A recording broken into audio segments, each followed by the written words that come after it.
Everything begins with a journey. And some journeys, even if they don't appear on maps, leave their mark throughout history. Now close your eyes and imagine time flowing backward. You are around 2500 BCE. Neither today's borders nor satellite images exist. There are only two great civilizations, one in the east, risen in the floodplains of the Indus Valley, the other in the west, Mesopotamia, molded from mud and sun between the Euphrates and Tigris. Although thousands of kilometers separated them, these two worlds had silently begun to touch each other. You enter this story with a morning that begins on the deck of a cargo ship. The ship's construction is rough, but functional. It has just departed from the port of Lothal.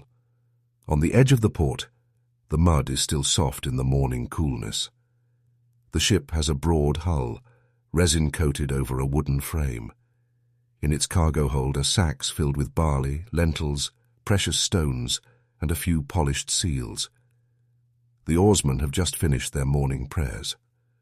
The wind blows gently from the east, and the shore gradually fades from view. Although this journey seems like an ordinary trade expedition, what it carries is not just material value. This ship also carries a silent relationship developing between two civilizations. Trade routes are usually established not by great victories, but by small rituals. Those who take the first step are often people whose names are forgotten. Boatmen, porters, translators, merchants patiently waiting for an agreement. At this point, you might ask yourself, how did these two great civilizations come to need each other? The people of the Indus Valley had skillfully developed agriculture thanks to abundant water and regular floods. Cities like Lothal, Dholavira, and Harappa were ahead of their contemporaries with their orderly streets, sewage systems, and massive storage areas. Barley, wheat, and linseed oil production was in surplus, but copper was limited. In Mesopotamia, it was the opposite. Access to resources like copper, stone, and timber was easier, but sometimes famine would strike. Mesopotamia did not have a reliable flood system like the Nile. The climate was harsher, war was closer. Thus, needs and surpluses formed a network. Just as in today's global economies, thousands of years ago, people learned to exchange. But records of this exchange are very few. We only have seals, pottery fragments, weights, and a few broken inscriptions. Let's open one of the sacks on that ship with you. A tiny stone seal emerges from it. On it are figures resembling Indus symbols, a bull motif, and 4 vertical lines. This seal will be given to a merchant in the Mesopotamian port of Dilmun or Ur, perhaps to indicate the origin of a product, perhaps as a sign of trust. Seals represented trust before contracts were written, and trust is the most expensive commodity in any trade. The journey lasts for days. The ship, departing from Lothal, crosses the Arabian Sea westward, heading towards the Persian Gulf. Its route parallels the coast of what is now Oman. Along the way, it stops at many small ports: Dilmun, Makan, Magan. These are ancient trade centers mentioned in Mesopotamian sources, but whose exact locations are unknown. Each lives with its own small communities, sometimes focused on pottery, sometimes settlements that only produce salt. But what catches your attention is the silence of the people in these ports during trade. No talking, signs, gestures, facial expressions. There was no common language at that time. The Indus script has not yet been deciphered. Mesopotamian cuneiform was in the hands of very few, and writing belonged only to the urban elite. In the ports, there was another language of communication: hand movements, the way objects were placed. Eye contact. Another day you're in the port of Dilmun. The ship will stay here for a few days. Local people come to see the goods. A man picks up a sack of lentils, brings it to his nose, smells it. In return, he offers a small copper bracelet. The bracelet is hot forged, with a curled end. The merchant nods his head. No handshake, but eye contact is made. The exchange is complete. At the campfire at night there are no conversations, only the sounds of eating, the crackling of wood, and the distant howl of a jackal. This silence is not just a lack of language. It is also a habit of attention and observation. There is a crowd of people here trying to recognize what is different, each trying to understand the other's intentions. Trade is sometimes a solution that replaces war. If you can trade with someone you don't understand, you don't have to fight them. The next morning, the journey begins anew. The ship sails north towards the port cities of Mesopotamia. The city of was one of the liveliest trade centers of that period. The river network extended into the city itself. Boats could enter the streets. Ur's markets were filled with goods from different regions: lapis lazuli from Afghanistan, timber from Lebanon, olive oil from the north. And now, there are also sacks from the east. When you disembark, Ur's port is crowded. Everyone is swift but orderly. Porters check the products, sometimes looking at the seals. Your eyes fall on a sack from the east. The symbol on the seal stops you: the Indus bull and the wave symbol. This indicates it came from the Indus Valley. At that moment you realize, the people here now know the meaning of the seals by heart. So this trade is not a one-time experiment. It is part of a system that has been going on for years. But the silence of this system is striking. Neither inscriptions nor epics recount this connection. This relationship has not entered the stories of kings, gods, or wars, because here the story is written by those who came long before writing. Bikati. A chance arriving at the port with the first light of dawn, young people carrying goods in a sweat, ship oarsmen, and women silently bargaining. Yet a question lingers in your mind. Why was such a silent, such an invisible relationship never spoken of loudly? Perhaps history's most important connections were the least spoken of. Ur's streets were narrow but orderly. When the sun struck the city walls, the stones gently released vapor, the morning coolness giving way to a heavy heat. The city seemed complex to outsiders, but was quite functional to insiders. Market areas were connected by narrow passages.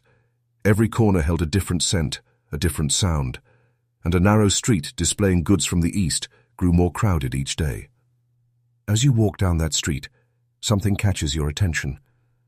The stall with goods seemingly from the Indus Valley is quieter than the others.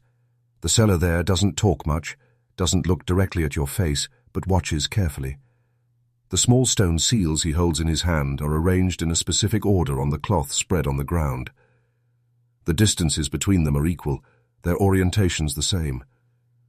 Just like the planned streets of Indus cities. As if trade carries not just products, but also culture. You approach and extend your hands to the stones. One is smooth, the other embossed. The embossing has a water wave motif. You recall the sea routes you saw earlier. Perhaps this symbolizes the direction the ship came from. Or perhaps it's just decoration. But what strikes you is that the meaning is not fully deciphered. The communication is not fully established. And yet, things work. At that moment you realize, Mesopotamia's own internal order was not shaken by this external contact. On the contrary, it expanded. The local people quickly adapted to these foreign products. New tastes, new fabrics, different stones, new decorative motifs. But more importantly, how this change transformed daily life. Perhaps a housewife is using an Indus stone as a grinder for the first time. Perhaps a carpenter is making a mold from a newly arrived copper bracelet. Small influences are the beginning of great currents. As the day progresses and the market quietly disperses, you walk towards the inner neighborhoods of Children play among houses with high walls. Some wear stone beads on a thin string around their necks. The beads surprisingly resemble those used in the Indus Valley. Transparent stones, some purplish, some orange. Could these be more than just ornaments? Perhaps a status symbol, perhaps a religious sign, perhaps just beauty. But whatever they are now hanging around a Mesopotamian child's neck. You lean against the corner of a wall and watch the neighborhood. A baker lifts the lid of a tandoor. A young man carries water with earthen jars. A woman washes the paving stones. and all, unconsciously, bear small traces of foreign influences. A new spice used in the kitchen, a new shaped pot hung on the doorframe, a stone ornament on the windowsill. Culture is not spread in official documents.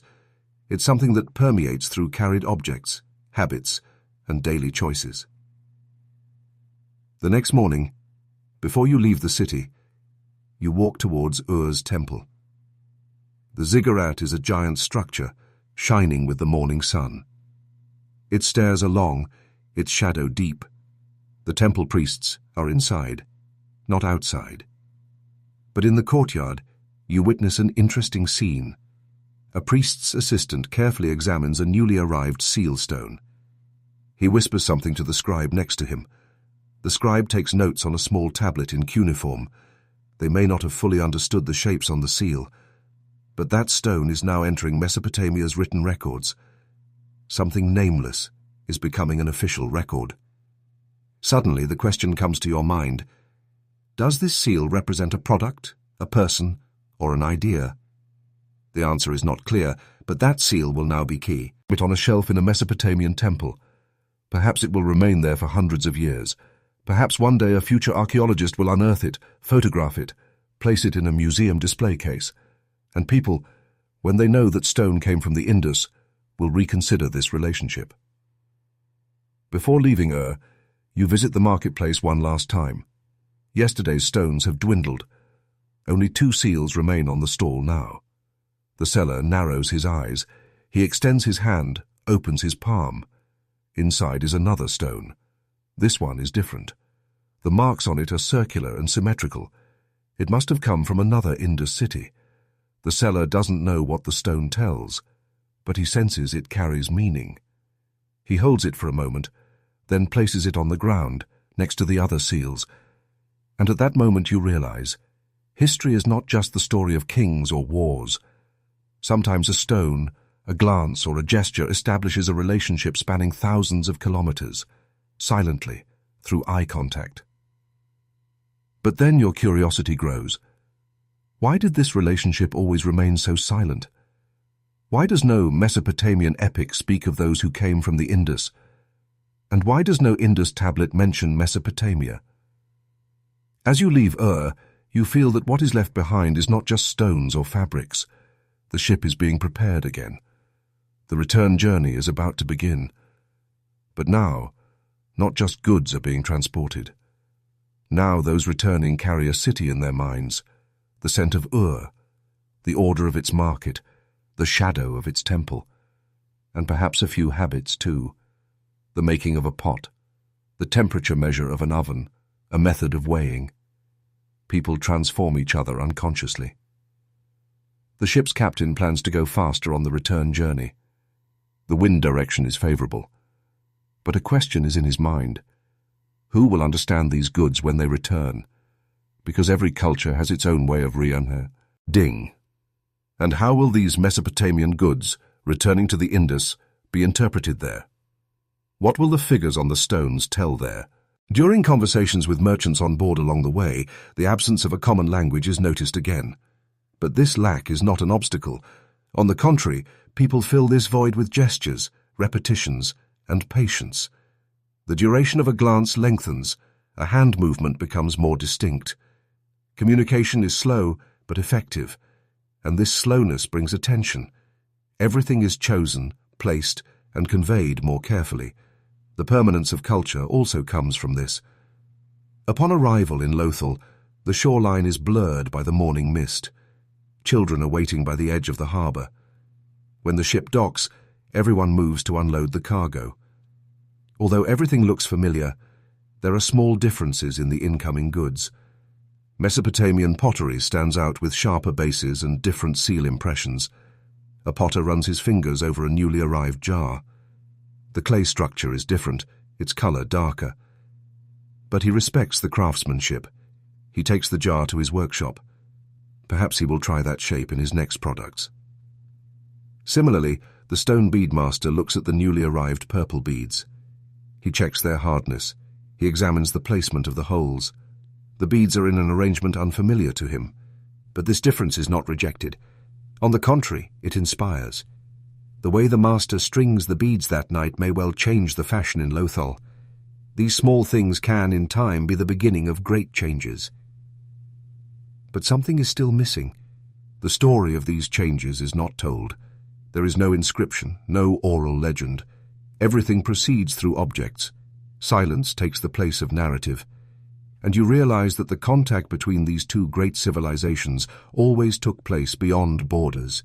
Not by royal decree, not by war, not by colonization, only by mutual needs, by mutual understanding. Therefore, it was silent, yet strong one. Today, during an archaeological excavation in the inner regions of the Indus, a Mesopotamian-style seal is found. The cuneiform on it has been read, "From the market of Ur." But this seal is found not in Lothal. It is much further inland, in Dolavira, next to a child's grave. What does this mean? Did trade reach not only the ports, but also the inner regions? Or was this seal a toy, a talisman, an inheritance? Similarly, in Mesopotamia, Indus-type weights are unearthed in an excavation. Their standards are almost identical. Yet there was no federation between these civilizations, no common legal system, but the weights were the same. How can this be explained? Perhaps history is not always written with grand agreements, but with small harmonies, and these harmonies are sometimes stronger than words. Finally, let's walk together to one of the cemeteries. In the Indus Valley, graves are simple, while in Mesopotamia they are a little more ceremonial. But in both, one thing stands out: objects left with the dead. A bowl, a seal, a stone. These people saw objects as not just functional, but also meaningful. And perhaps that is why trade was not just an economic, but a cultural movement. Today those seals sit in museums. What is written on them is not fully known, but what they tell is very clear. Traces of a silent contact, never loudly recounted, because their voice was hidden in the weight of stones, the shape of pots, the dust of roads. And now, you might still be wondering, why were these two great civilizations so close, yet never truly belonged to each other? They touched each other, but never merged. Why did this silent bond suddenly break one day and disappear from history? Perhaps we should seek the answer in the next chapter. As the morning sun slowly hit the stone walls of Dolavira, thick shadows fell on the narrow streets. This city had been built as one of the most remarkable settlements in the Indus Valley. Neatly placed stone blocks, wide streets, and systematic canal structures showed that the inhabitants here were deeply involved, not only in agriculture, but also in administration and organization. The city was clearly established according to a plan. But who owned this plan? We still don't know. You are on the way to the city's administrative center. On the ground, amidst the stone pavements, a small object glints, catching your attention. You bend down and pick it up, a worn but still legible stone seal. On it is a bull figure and unknown symbols placed above it. The seal is about 2 centimeters in diameter, polished and carefully carved. This seal might have been used to indicate where a good or a shipment came from, or to whom it belonged. Perhaps it was just a sign of ownership, but the meaning of the marks on the stone is still unknown today.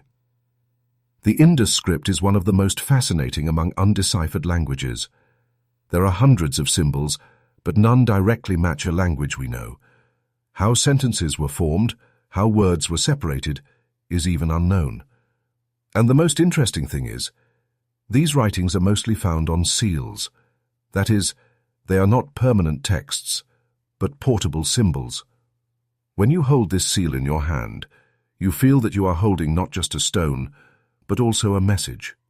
Not a word, perhaps, but an intention. And this intention might have been carried thousands of kilometers away to another civilization. In Mesopotamia at that time, cuneiform had already become widespread. Although Hammurabi's laws had not yet been written, writing was used in city-state archives, temple records, and trade documents. But no direct relationship is seen between this writing system and the Indus script, and yet, Indus-style seals had been found in some Mesopotamian cities, especially Ur and Uruk. Some of these seals had a completely different aesthetic.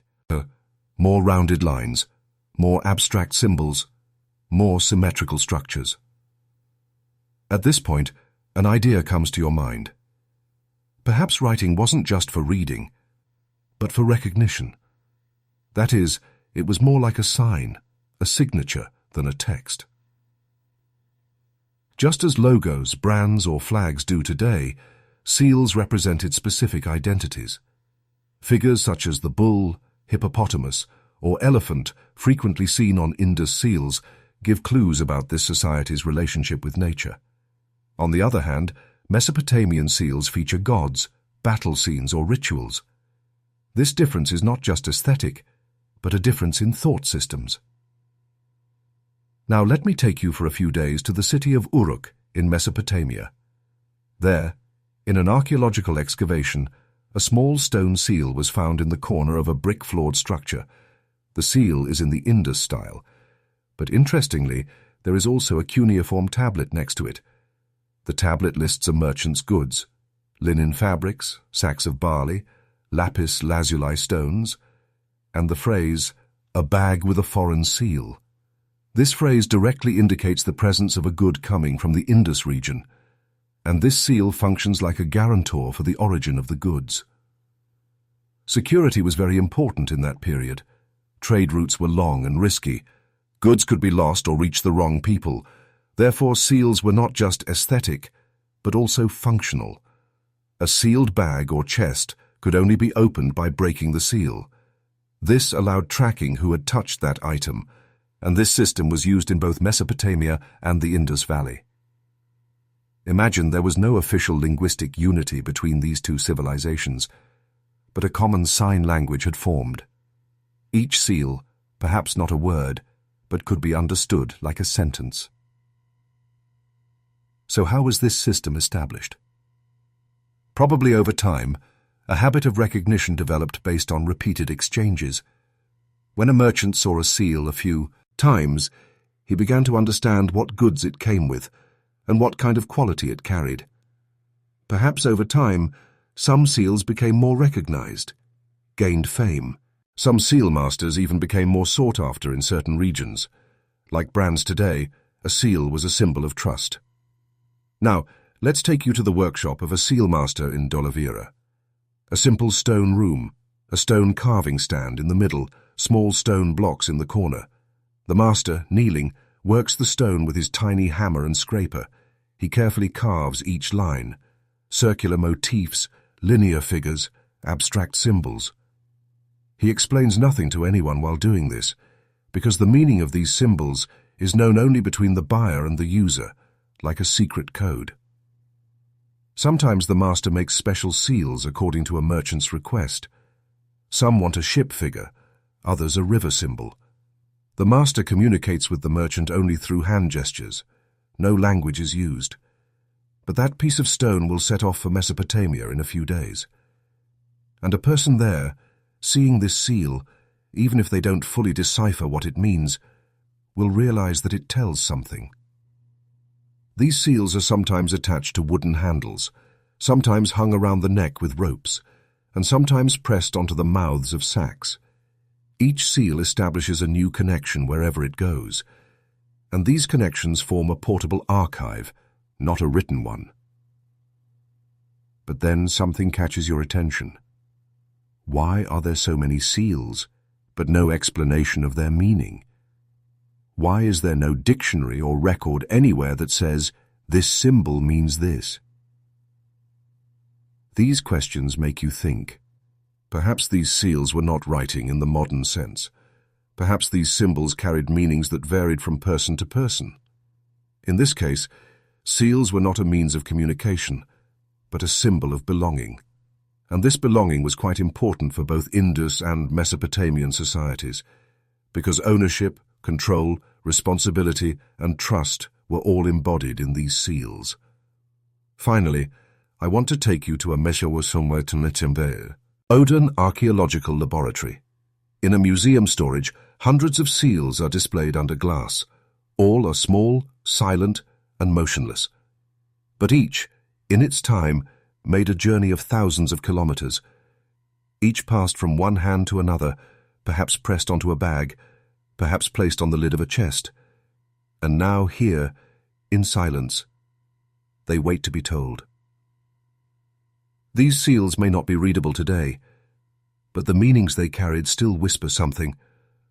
Once upon a time, two great civilizations silently recognized each other, and this recognition was written not with words, but with stones.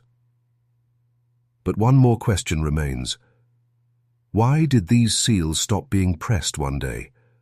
Why did a silent system quietly disappear? As you walked through the back streets of Ur, shadows cast on stone walls slowly shifted with the morning sun. The dust in the air became visible with the angle of the light, reminding you that every step was part of a story etched into the city's stones for centuries. Here, urban life was shaped not only around temples and kings, but also around small shops filled with seals and silent workshops in narrow alleys. Turning a corner, an old man leaning against a wall catches your attention. In front of him is a flat stone table with clay tablets of different sizes and seals on it. The man presses a stone seal in his hand into a ball of clay, then lifts it to inspect the impression. If the impression isn't clear, he sets it aside and tries another. He repeats this movement dozens of times, because a seal is valuable not just for its beauty, but because it leaves a mark. That mark must inspire trust. You approach the man and watch silently. The seal in his hand resembles Indus seals, short lines, abstract symbols, and a bull figure. But this seal was produced in Mesopotamia. Because the stone type is different, the craftsmanship is softer, the frame more rounded. This maize. Ians. It's a recreation here of an idea that came from the East. Cultures imitate not only products but also styles, and this imitation is often a sign of appreciation. The man turns to you, his eyes as if wanting to tell something. He extends the seal in his hand. He points to the clay tablet he pressed. "New seal," he says, with a single word. He offers no other explanation for you to understand, but you feel the silent history behind this simple gesture. This seal is a symbol of an era, and this symbol is now reborn elsewhere. The widespread use of seals in Mesopotamia has surprised some historians, because Mesopotamia's own seal tradition is much older. Cylinder seals were used in temple rituals, administrative documents, and for marking personal belongings. These seals were rolled around to impress designs onto clay, but Indus seals are flat, square-shaped, and impressed with a single strike. So the methods are different, and yet traces of Indus-type seals have been found in some Mesopotamian cities. This situation may indicate more than mere practicality. Perhaps it is the result of curiosity, the allure of the foreign, the prestige offered by the different. Perhaps a merchant saw having an Indus seal as a privilege. Perhaps a priest thought he could reach other gods with these seals. Perhaps a father, giving this seal to his son, told him about distant lands. This small stone may once have touched the dreams of thousands. Over time, copies of these seals began to be made in Mesopotamia. However, these copies were never exact, because every culture transforms the foreign with its own understanding. When an Indus seal is pressed in Mesopotamia, it is no longer just an imitation. It is a bearer of local meaning. One day, near the northern gate of Ur, a small seal shop opens in a market area. A young artisan, inspired by an old Indus seal he came across, creates his own collection of seals. His customers are diverse. Some are merchants, some artisans, some simply collectors. Everyone wants a seal for themselves. The artisan designs new symbols by interpreting Indus symbols, perhaps without fully knowing their meanings, but respecting their forms. And it is at this very point that history takes a peculiar turn. Because these new seals are no longer representatives of Indus culture, they have become an aesthetic preference in Mesopotamia, like a motif whose origin is unknown but whose form is adopted. And at this point you realize, culture is not always transmitted through understanding. Sometimes it is simply felt, appreciated, reshaped. But this spread has a limit, because every motif is meaningful in its own context, and when context is lost, symbols become mere ornaments.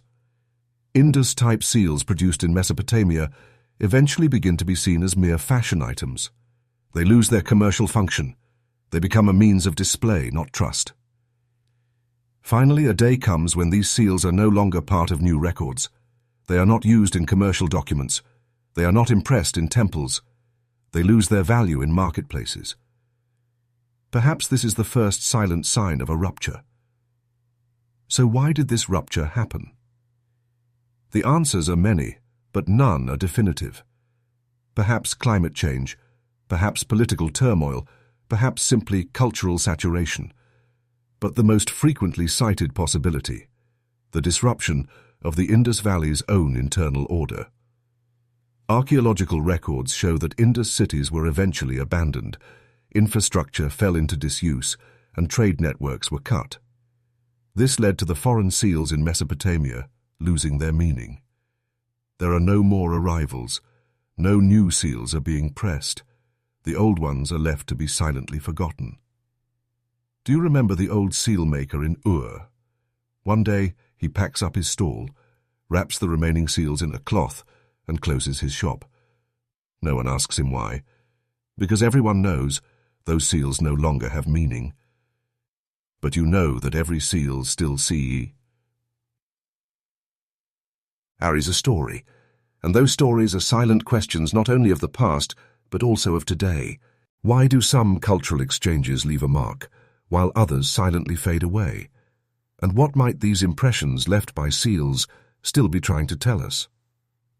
One day, in the mid-20th century, an archaeologist working at the Mohenjo-Daro excavation site in southeastern Pakistan, patiently cleaning the damp soil, came across a small, square-shaped piece of stone.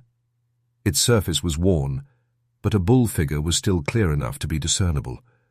Below it, a series of strange symbols were lined up. Vertical lines, a triangle-like form, then a circle. The stone was hard, but the craftsmanship was surprisingly delicate. The archaeologist noticed a hole on the side of the stone. This was a seal, and it was not only functional, but also a silent witness of an era. That stone seal was taken to a museum in London. It was placed in a glass display case. Below it, a small information card. 2500 BCE, Indus Valley, function not fully known. This short sentence clearly reveals how little we know. Because this stone represents not only the ownership of the people of that period, but also a form of communication that we still cannot understand today. And behind that glass box, the seal silently waits, wondering if someone will decipher what it says. You are now a museum visitor. With a guide brochure in your hand, you walk slowly past the display cases. In one corner, cylinder seals from Mesopotamia, inscribed with cuneiform full of god figures. A few steps away, Indus seals. Bull, hippopotamus, geometric patterns. And you realize that these two different types of seals, though completely unlike each other, performed the same function in the same era, in places close to the same lands. But why didn't these two systems fully blend? Many researchers have pursued this question, perhaps from different worldviews, perhaps from the separation of administrative structures, or perhaps a conscience, whose boundary. But no one knows for sure. Mesopotamia kept writing under the control of an elite class, while the Indus Valley used its script in a more widespread and simpler form. This difference could also be decisive in the meaning of the seals. One was concerned with sovereignty and divine authority, while the other was more about practical identity definitions. An interesting feature of Indus seals is this: they do not usually carry long texts alongside them. There are short sequences of a single line or a few symbols. In this respect, they are more like signs than dictionaries. Some theories suggest that these seals were used for commercial purposes, while others propose they were related to religious ceremonies. But there is no definitive information, and this uncertainty makes every stone more mysterious. Now close your eyes. We are entering an archaeological laboratory. Microscopes, light boxes, notebooks. In the middle, arranged under glass, are 10 seals. Some of them came from Mesopotamia, some from the Indus Valley. All are silent. But each one reached another city, another port, another person. Those stones were once carried in hands, pressed in markets, placed at the mouths of sacks. Perhaps they gave someone trust. Perhaps they resolved a dispute. And now research conducted on these stones points to a new truth. There are direct similarities between these seals. The same geometric pattern in a different geography. The same bull figure on a different stone. This shows that not only trade, but also design, was transported. The two civilizations may have shared not only products, but also ways of thinking. But then a problem arises. Why did this sharing suddenly stop? According to archaeological data, around 1900 BCE, great changes began in Indus cities. Canal systems collapsed, houses were abandoned, and trade volume decreased. Records from Mesopotamia also show a decline in the number of goods coming from the east. The variety of seals diminished. This marks the beginning of a silence, and one day, Indus seals no longer appear in Mesopotamian records. Today, archaeologists are trying to unravel this silence, but neither traces of war nor evidence of a major natural disaster are found. This is a contact that slowly, gradually diminished. And perhaps in this respect, it is one of history's most human stories. Because not every relationship ends loudly. Sometimes paths diverge, ships stop, seals are forgotten. But what remains? The stones in museums, the bulls under glass, forgotten symbols, and the eyes that observe them. As you leave the museum, you turn your head and look at the display case one last time. That small seal still rests in the same spot. Its surface is worn, but it still endures, as if it wants to tell you something. Perhaps what it cannot say is the most important missing piece of history that we are trying to understand. And that seal seems to whisper one last question to you. If words are not deciphered, what do we use to understand the past? And what might silent seals be trying to teach us without speaking? As morning was just breaking, a silence reigned by the water. In a small farming village nestled along the Gaga Hakra, a tributary of the Ganges River, a thin layer of mist hung over the fields. Farmers, waking before the roosters crowed, listened to the flow of the river. That sound for them was not just the sound of water, it was the sound of life, time, and seed. On the same morning, thousands of kilometers to the west, a similar ritual took place in another settlement on the Euphrates bank in Mesopotamia. Here, the farmers checked the water channels that had swollen overnight. If they were late, the soil would receive too much water and yields would drop. If they acted too early, the surface of the soil would crack. Everything depended on timing and water. Water here was not just a natural resource. It was a comb, a nation of balance, hope, and fear. You are in this story on both sides. You go out for morning irrigation like a farmer in the Indus Valley, and you examine the notes of a canal master in Mesopotamia, because the silent common ground of these two civilizations is an agricultural system built on the rhythm of rivers. And these systems, over time, began to communicate not only with the land, but also with each other. Agriculture in the Indus Valley relied heavily on floods. Monsoon rains would swell the rivers. These floods would leave nutrient-rich alluvium on the fields. This cycle repeated every year. However, uncontrolled flooding would lead to crop loss. For this reason, the Indus people built canals and reservoirs. The massive water pools in Dolavira were used not only for drinking water, but also for irrigation. And this system required central oversight. That is, water management was also the management of society. In Mesopotamia, the situation was slightly different. The Euphrates and Tigris swelled not due to monsoons, but due to snowmelt in the mountains. Floods varied not by season, but by weather conditions. Therefore, Mesopotamians established more complex and long-term canal systems.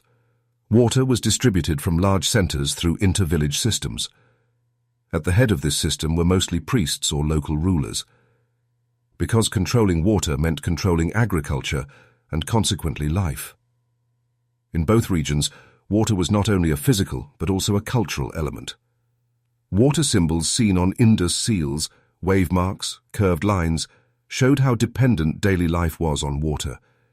In Mesopotamia, there were water gods, like Enki. Small temples were located at the head of canals, and the arrival of water was met as a blessing. So how did these two regions share their experiences with water? Archaeological records show that some agricultural tools in Mesopotamia resembled those in the Indus in form. Similarities have been found especially between plowshares and stone weights.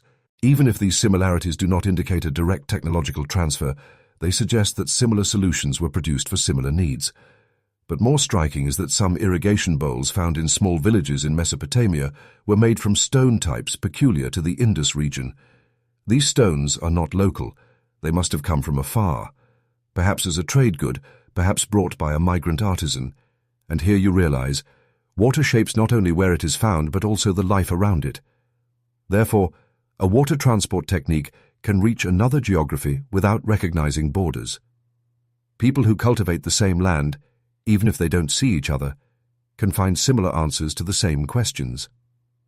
One day, walking along a stone canal in the Indus Valley, you see a mark carved into the wall, a bowl symbol surrounded by wave motifs. You remember that the same motif was found on the edge of a pot in Mesopotamia. This commonality shows you not only an aesthetic taste, but also a common way of thinking. Perhaps this bowl meant water is held here.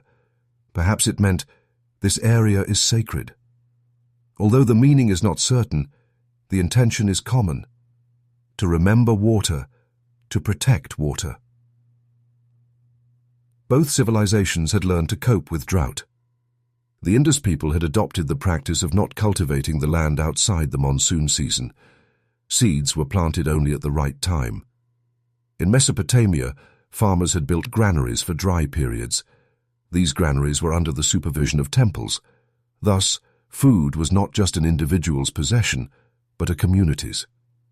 And the survival of the community depended on the regular arrival of water. In the Indus Valley, agricultural records were not written, but measuring stones, grain sieving molds, and granary remains indicate a regular production. In Mesopotamia, this production was recorded.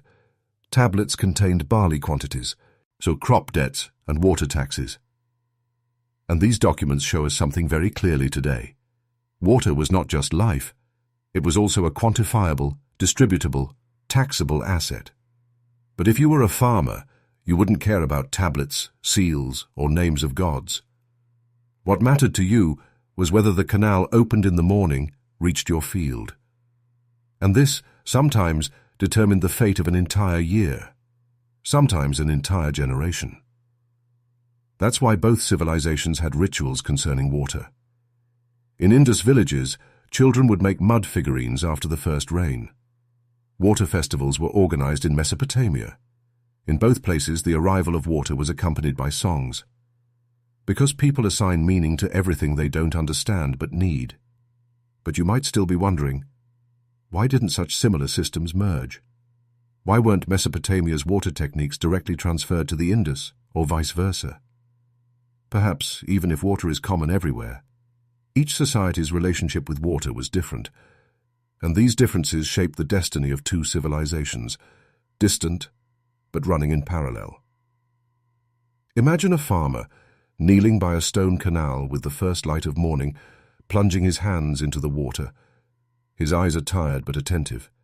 He looks at the water, not just its flow, but its speed, its color, the danger of flood, the bounty.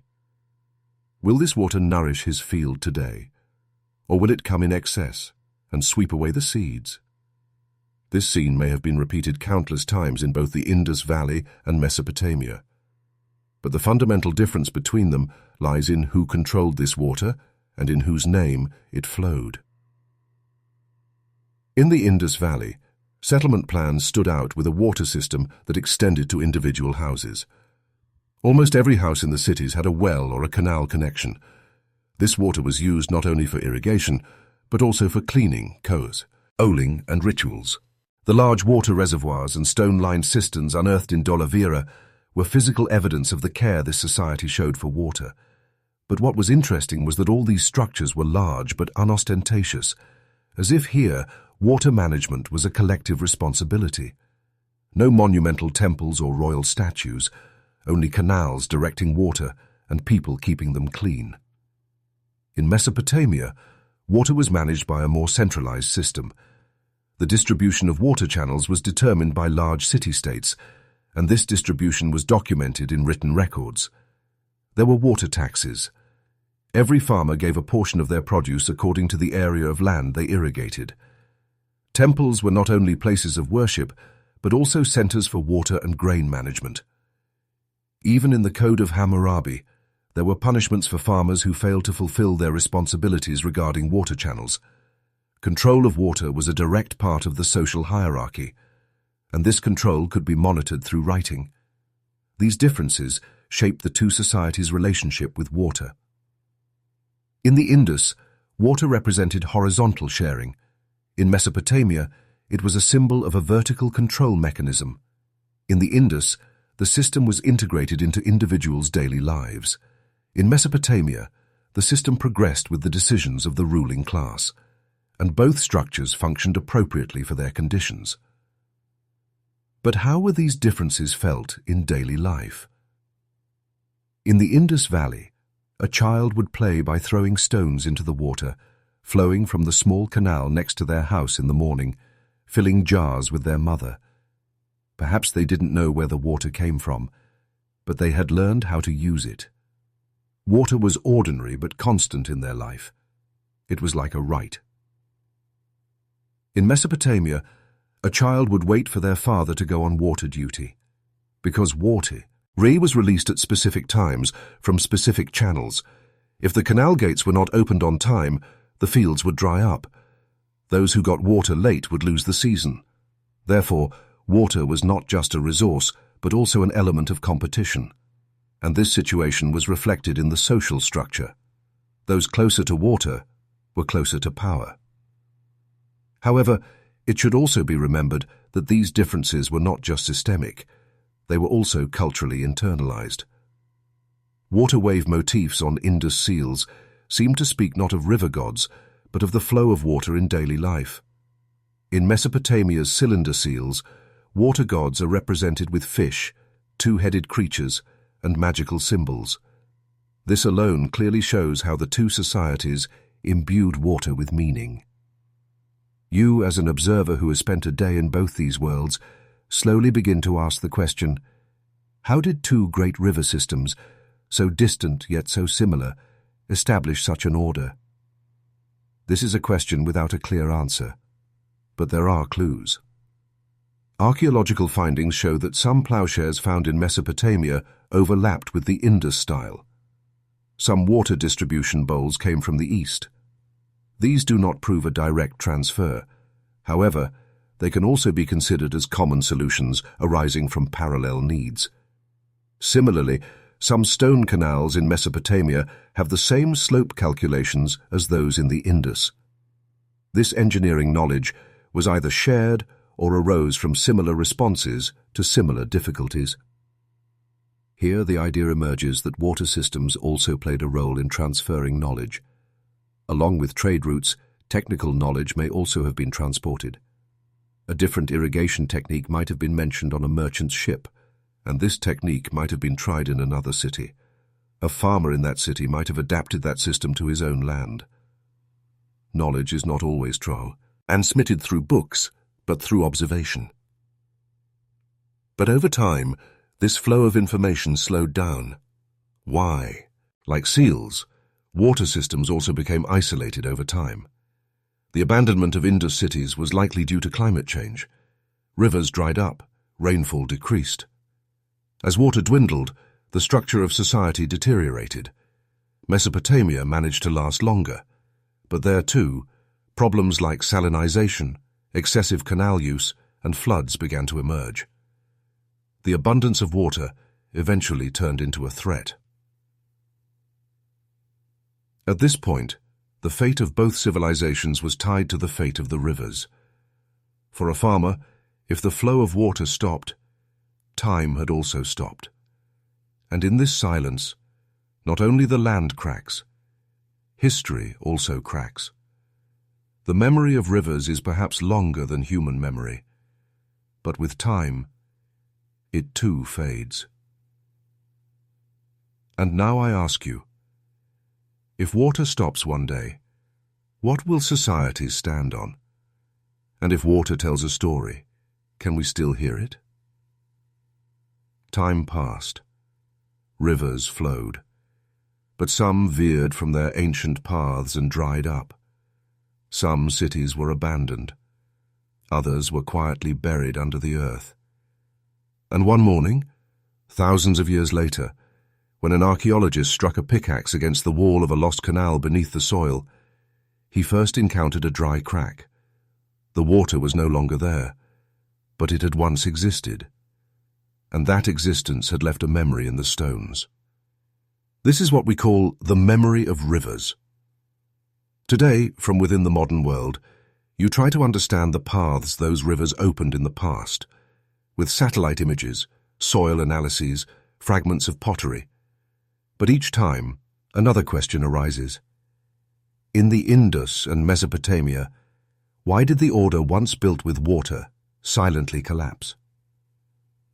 Most of the ancient cities along the Gagga-Hakra riverbed in the Indus Valley are now located on arid lands.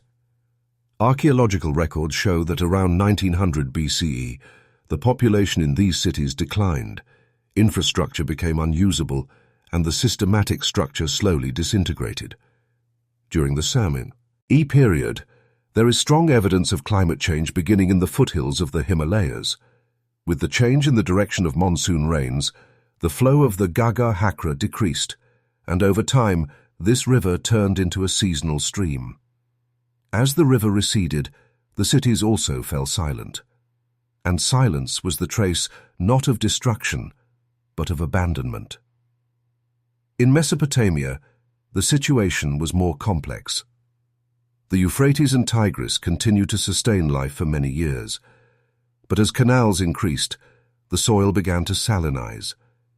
Excessive irrigation brought the salt within the soil to the surface. This, especially in southern Mesopotamia, reduced crop yields. Temple records show that barley was replaced by wheat, which was more salt-tolerant. But even this transition could not stop the decline. The canals were no longer carrying just water, but also salt.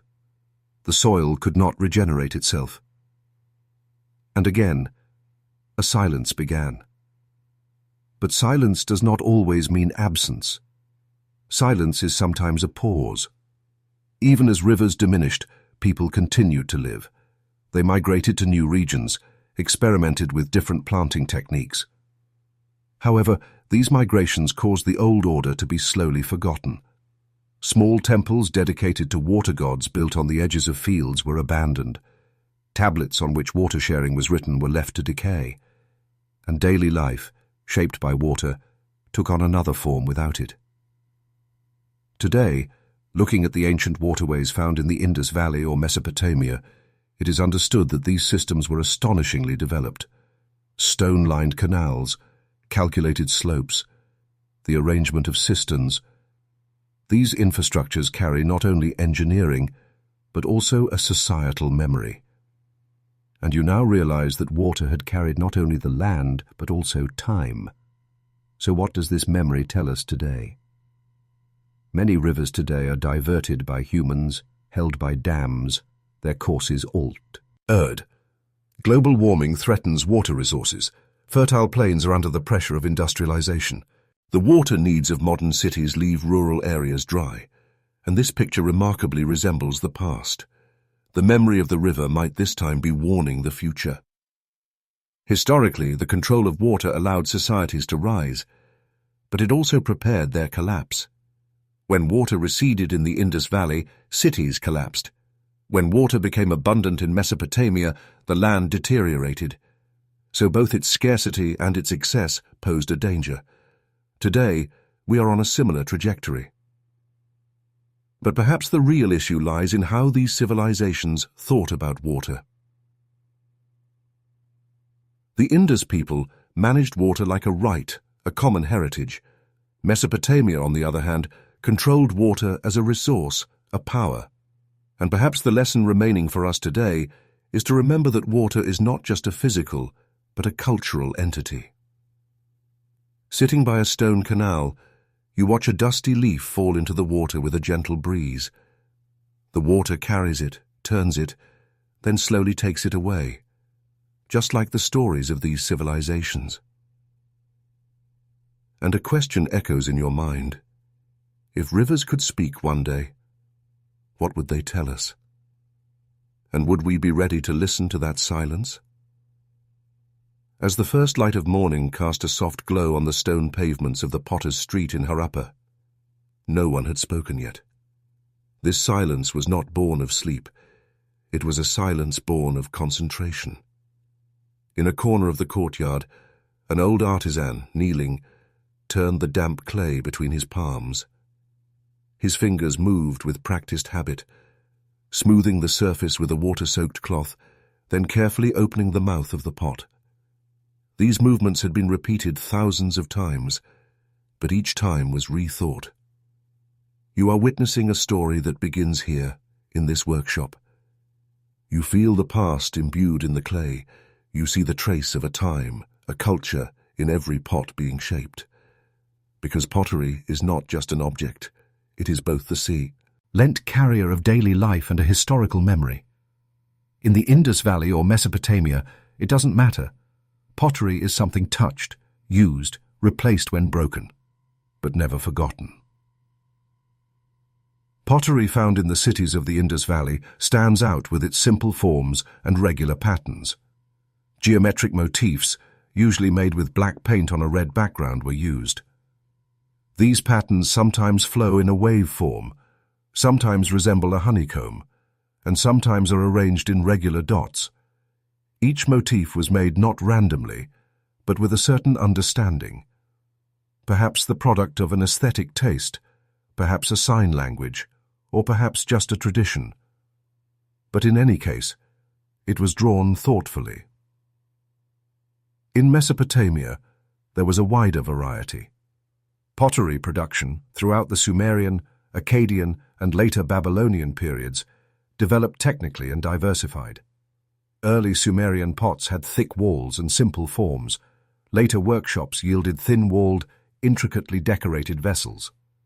Additionally, stamped, sealed pottery fragments became part of Mesopotamia's commercial system. But the most striking similarity between these two civilizations lies not in the shapes of the pottery, but in their use and production process. In the Indus Valley, an artisan would extract material from the clay pit in the early morning, mix it with water, and spread it in small lumps to dry in the sun. The dried lumps would be kneaded by hand, placed on the wheel, and formed. Each step required a mastery gained through experience. The same was true for potters in Mesopotamia. A master working in a workshop on the Euphrates bank would leave his plough and go to the potter's wheel in the afternoon, producing the day's orders. Water jars, grain containers, small offering bowls. Each was made for a different need, but with a similar technique. As you observe this production process, you realize that pottery tells what a society needs. Large storage jars indicate surplus production and hoarding. Small offering vessels point to the existence of rituals. Handleless pots facilitate transport. Those with pointed bases are designed to be easily placed in sandy ground. So form is directly linked to function. In Indus and Mesopotamian cities, the areas where pottery was found are also similar. Piles of pottery in marketplaces, water jars at house entrances, offering vessels in temple courtyards. Even in some tombs, pottery left with the dead suggests that these items served not only life, but also the afterlife. In this respect, pottery is not just an object, but a symbol. Something that comes from the artisan's hand now becomes part of ritual, belief, and society. But the real silence is hidden in these artisans themselves. Neither in Mesopotamia's cuneiform tablets nor in Indus seals is the name of a potter mentioned. They are the unseen hands of history. They have no statues in victory monuments, nor inscriptions on their tombs. But the vessels they made are still unearthed from the ground thousands of years later. And this silence is not a lack. It is patience. Because the artisan leaves not their name, but their mark. One day during excavations at a workshop in Dolavira, broken pottery fragments, stacked one upon another, are discovered. All these fragments have similar patterns, so they must have been produced by the same person or the same school. It is noticed that these fragments bear patterns similar to pottery found in another region. For example, in the Mesopotamian city of Eridu. This indicates that, even if not a direct contact, an aesthetic understanding had somehow spread. Perhaps an artisan migrated. Perhaps a pattern was carried from one place to another through storytelling. But what is certain is that these similarities are not coincidental. As you examine these pieces, you notice a breath-length gap between each of the patterns. The master deliberately left spaces between motifs. These spaces allow he patterned to breathe, like a rest in a musical note.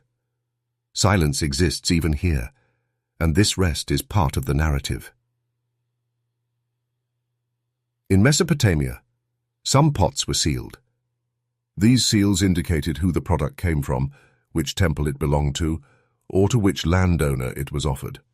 In this respect, pottery was also part of the economic system. But these seals were usually pressed onto the mouth of the vessels. They wore down with use, becoming illegible.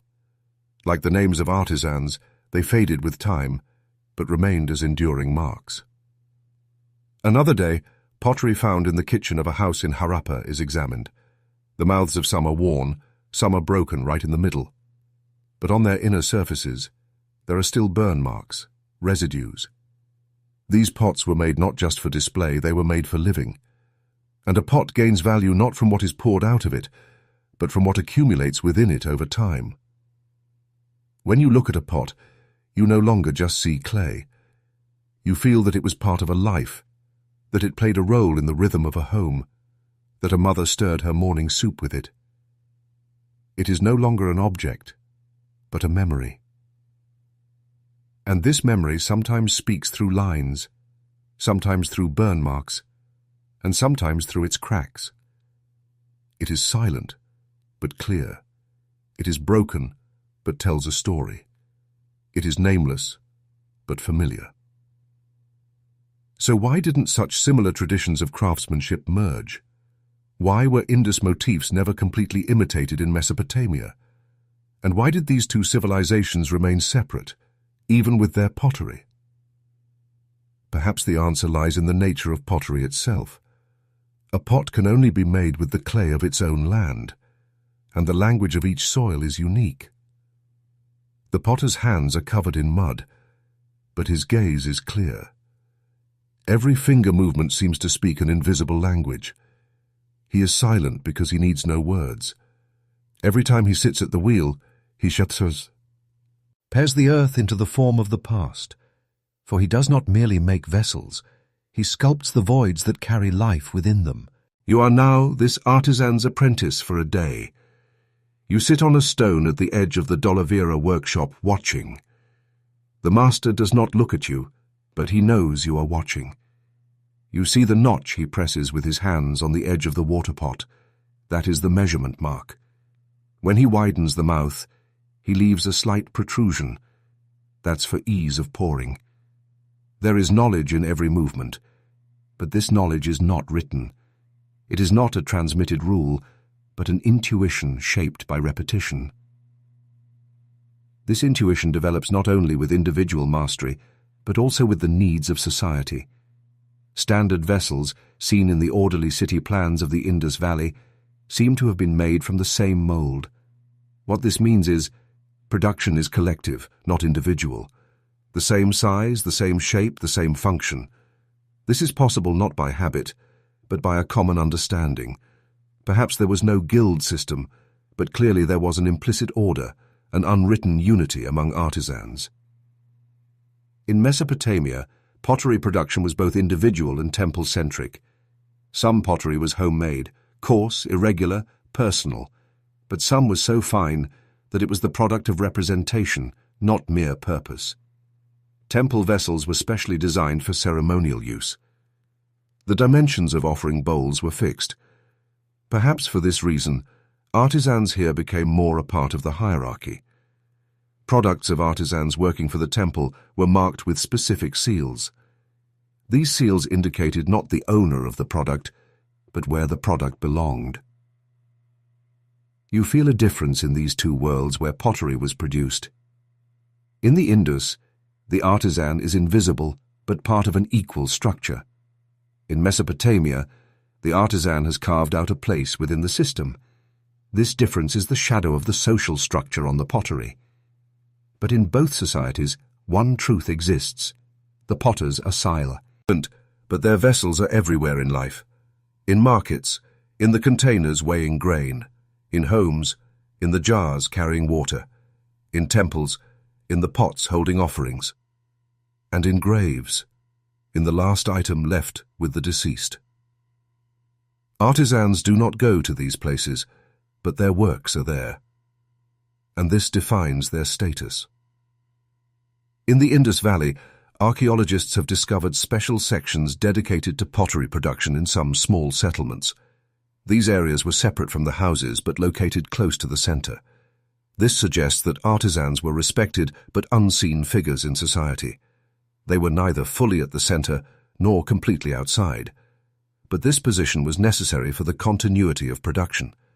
Because pottery is something that is remade every day, but must always be the same. In Mesopotamia, the phrase potter appears in some documents. However, this profession is often mentioned alongside other crafts: stonework, seal carving, plough repair. This indicates that pottery was as much a part of daily skill as it was a specialized field. And these skills were usually passed down within the family. The master passed it to his son. The apprentice watched not his master's hand, but his shadow. One morning, smoke rises from a pottery workshop in Ur. The kiln is heated, products are lined up. On one side, vessels, on the other, figurines. The figurines represent not gods, but ordinary people. A seated woman, a man holding his head, a figure carrying a child. These products show that the potter also incorporated his observations of society. He not only produces goods, he shapes what he sees. Some pottery found in the Indus has small holes. These are not for ventilation, not decoration. Perhaps they are marks. Perhaps a symbol system. Perhaps a lineage mark. Perhaps a local language for the date of production. No one speaks on the pot, but it is its own language.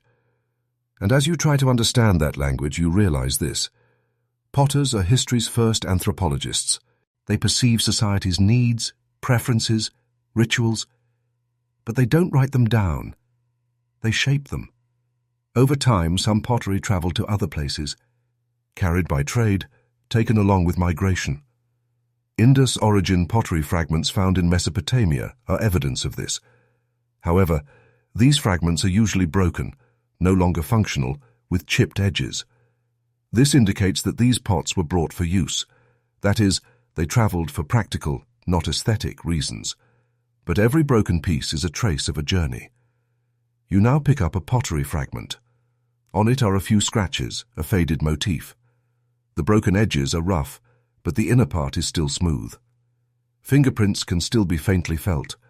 Perhaps the master made this in a hurry. Perhaps an order was being fulfilled. Perhaps it was just an ordinary day. But this ordinariness is history itself. Because it is not grand narratives, It is small repetitions that shape societies. And then a question appears in your mind. Why was the invisible labor of artisans never told? Why do they have no names, yet their works are everywhere? Perhaps this is history's most silent justice. Your name is forgotten, but what you touched remains. In a dusty archaeological trench, a diligent researcher carefully brushes away the surface soil and uncovers a pottery fragment. Broken, but its shape is still discernible. Faded lines on its outer surface, clearly a motif carefully worked in its time. On its side, a protrusion left by the artisan's hands. No document tells who he was, but this trace whispers that this person once lived, thought, felt. Time wears away, but the fingerprint remains. This is the true legacy of pottery, leaving a mark without leaving a name. You are now a museum visitor in this story. Bowls, jars, figurines lined up behind glass display cases. Under each, a brief description.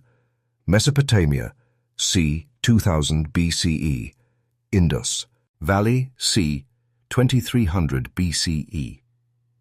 These sentences are short, but behind them are hundreds of years, the labor, dreams and habits of thousands of people. Pottery is the form of these habits. And now, through your eyes, it comes to life a second time. But you realize something. These pots are not at the center of the histories being told. They are at the periphery. They are not in the sections recounting great kings, wars, and conquests. They are in the small corners of home life, daily life. Because history is mostly a narrative written by those who speak loudly, whereas pottery is the record of life quietly shaped. Even today, pottery fragments are among the most common remains found in archaeological work, and these fragments serve as a key to unraveling the rhythm of history. Because what a society ate, how it stored food, how much it produced and consumed, what materials and motifs it preferred, all are hidden in these fragments, just like a small note written in the margin of a diary. Soot on a pottery fragment shows how fire was used in that society.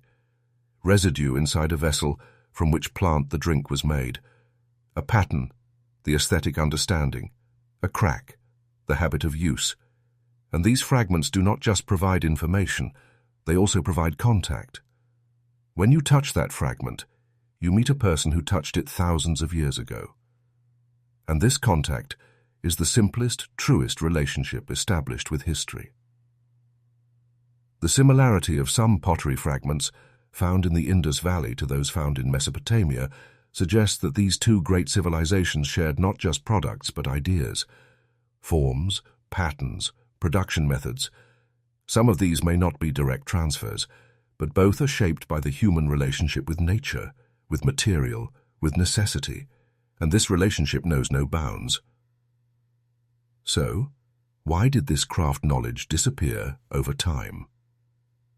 One reason is its written nature. Artisans transmitted most of their knowledge orally. Apprentices learned by observation.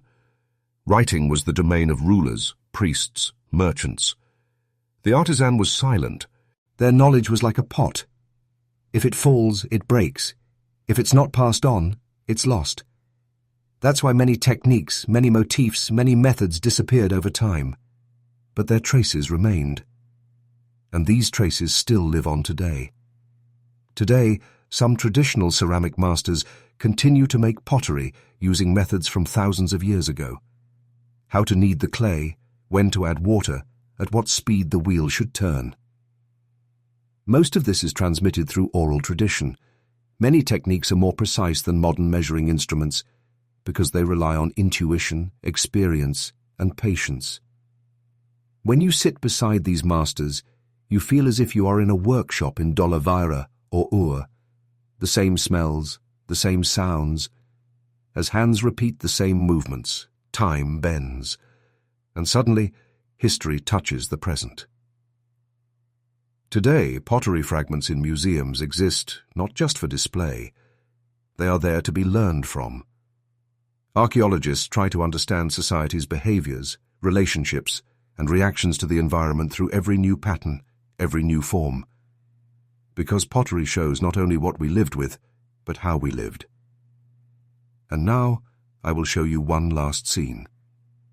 A child, wandering through an excavation site, trips over a piece of stone, bends down, picks it up.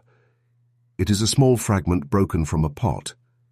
Its pattern is gone, its color faded. But the child holds it in his palm.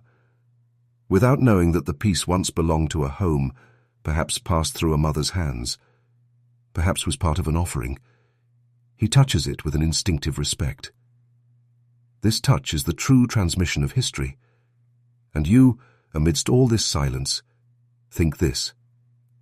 If history is only what is written, then why were all the artisans forgotten?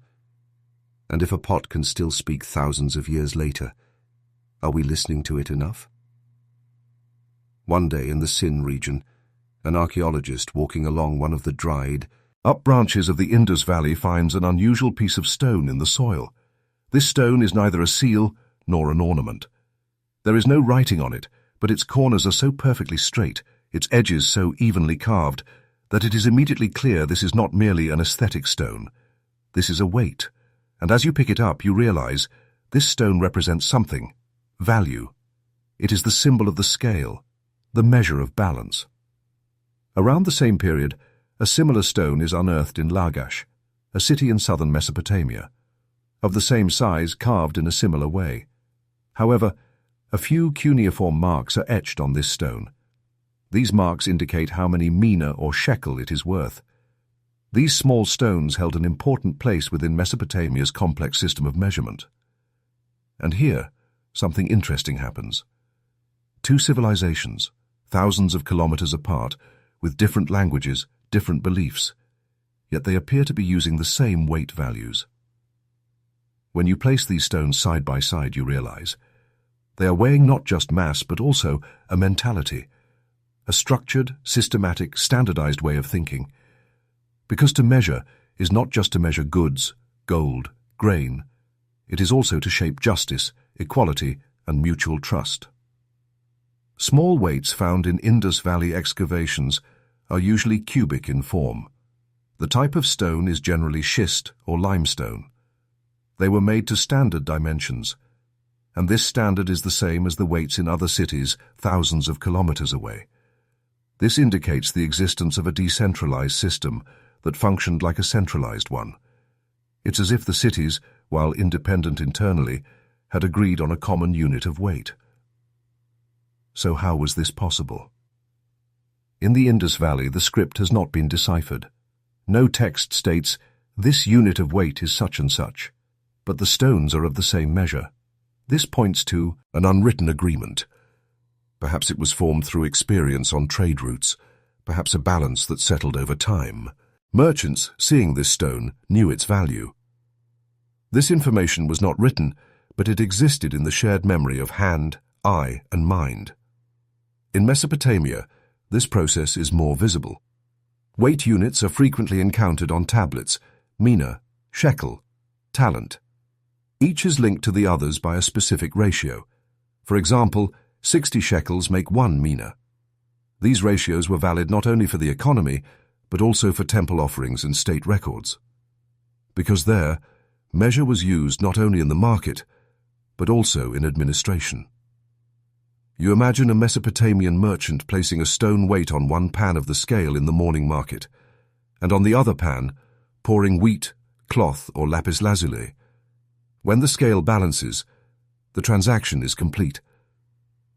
But this equality establishes a balance not only between goods, but also between people. On the same day, thousands of kilometers to the east, in the port of Lothal, another merchant performs a similar action. He places a small weight in his hand on one side of the scale and a small bag full of precious stones on the other, and when the scale balances, the transaction is silently completed. Here, too, there is no writing, but there is balance. And where there is balance, there is trust. This common system of weights surprises historians, because two civilizations without a direct diplomatic relationship, cultural unity, or a single center of administration, were using the same measures of balance. This shows us trade comes before culture, and weight is understood before language. When you look at these stones behind a glass display in a museum, you feel that they carry not just shape, but meaning. Because these stones tell how much people trusted each other, what they exchanged for what, and what was considered valuable. In the Indus Valley, some weights are marked with symmetrical lines. These might be indicators of proper ortion. Perhaps one stone is a quarter or an eighth the value of another. This system could be used not only for weighing, but also for division. Sharing is fair only if there is a measure. In Mesopotamia, on the other hand, only specific types of weights were used in some temples. This meant separating sacred goods from commercial goods. Sometimes god names were inscribed on these stones, sometimes just a sacred symbol. Because there, goods offered to the gods were also measured. Measure was intertwined not only with economy, but also with belief. But over time, these measurement systems deteriorated. When cities in the Indus Valley were abandoned, weights also became dysfunctional. In Mesopotamia, differences in measurement began to appear between different cities. Weighing systems became localized, and this localization slowed down trade, because when a common language is lost, exchange becomes difficult. Today, the basis of international trade is still unity of measurement. The fact that a kilogram, a liter, a meter mean the same thing worldwide is the modern continuation of this silent agreement that began in the Indus and Mesopotamia. But you think, if these stones could speak, on which scale would they say who weighed more? And are we still being weighed with the same stones today? Or has the scale already tilted? You are walking through a marketplace. The ground is dirt, the stalls are stone. The sun is high and the air is heavy. You are in a city in the Indus Valley, perhaps Harappa, perhaps Lothal. In every corner, a different good is sold. Grains in cloth bags, copper bracelets, small stone beads, baked clay figurines. But your eye is on a man's scale. On one pan is a polished stone, cube-shaped, its edges carefully smoothed. Slowly, a handful of wheat is poured into the other pan. When the scale balances, the man nods his head. The transaction is complete. Turn. This small scene is not just a trade between two people. This scene is the rebuilding of trust, order, and common understanding. Because the scale is not just about goods, it is about relationships. And this relationship is one of the cornerstones of social structures. Weight systems created a common economic memory between distant civilizations like Mesopotamia and the Indus Valley.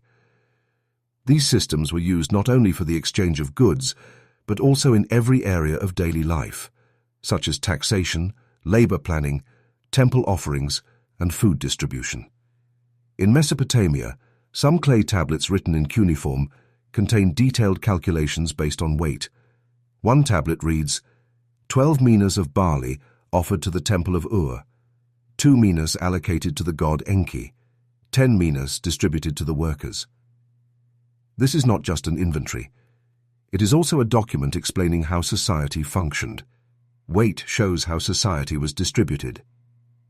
In the Indus Valley, on the other hand, we do not have such written documents, but the existence of standardized weights indicates that the same function was performed by a different system. Perhaps each city had common measuring stones. Perhaps each market had a central officer who checked them. Perhaps verifying the weight system was related to a person's reputation. Because the accuracy of a stone is the accuracy of the merchant. You are now in a modern archaeological laboratory to examine these stones. Dozens of small weights lined up side by side. Some from the Indus, some from Mesopotamia. All are simple, most have no marks on them, but their dimensions are so precise that the differences between them are at the gram level. This precision is not just artisan skill, it is also a reflection of a society's understanding of accuracy. So why was such precision necessary? Because a deviation disrupts not only a transaction, but also the balance within a community. Think, if a scale breaks, the rich get richer, the poor get poorer. Where equality is disturbed, trust is also shaken. That is why weights are not just an economic tool, but an ethical one. In Mesopotamia, statues of justice were found at some city gates. These statues featured figures holding scales. These figures symbolized not only divine justice, but also the sacredness of earthly measure. Because people are weighed, because one who measures correctly lives correctly.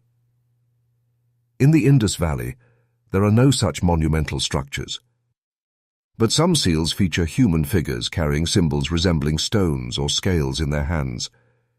The meaning of these figures is unknown.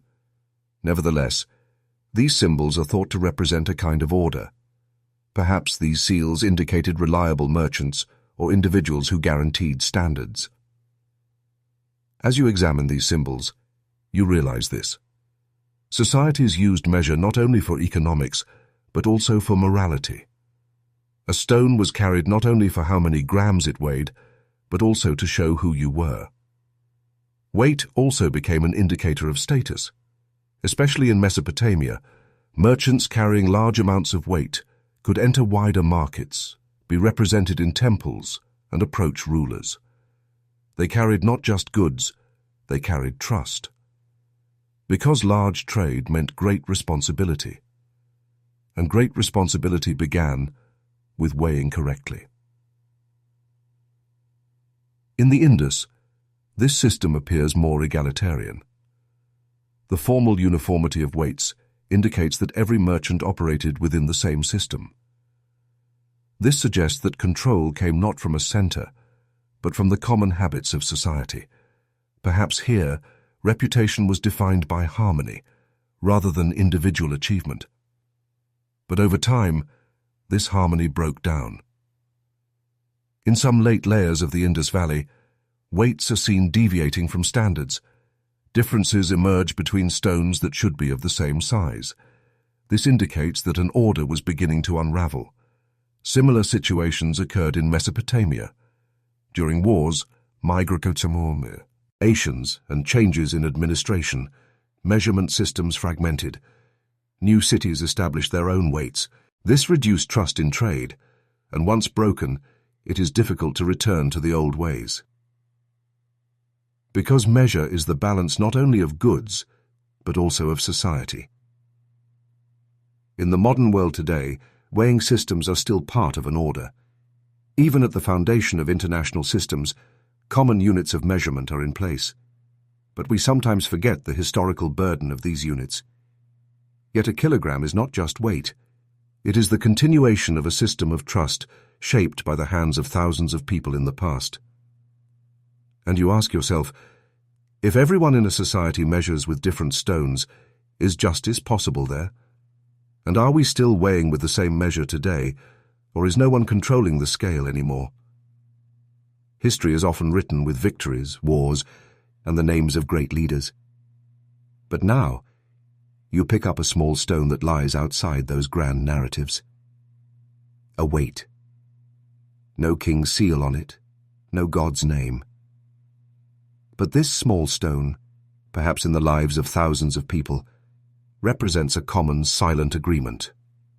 This much. No less, no more. No lie, no exaggeration.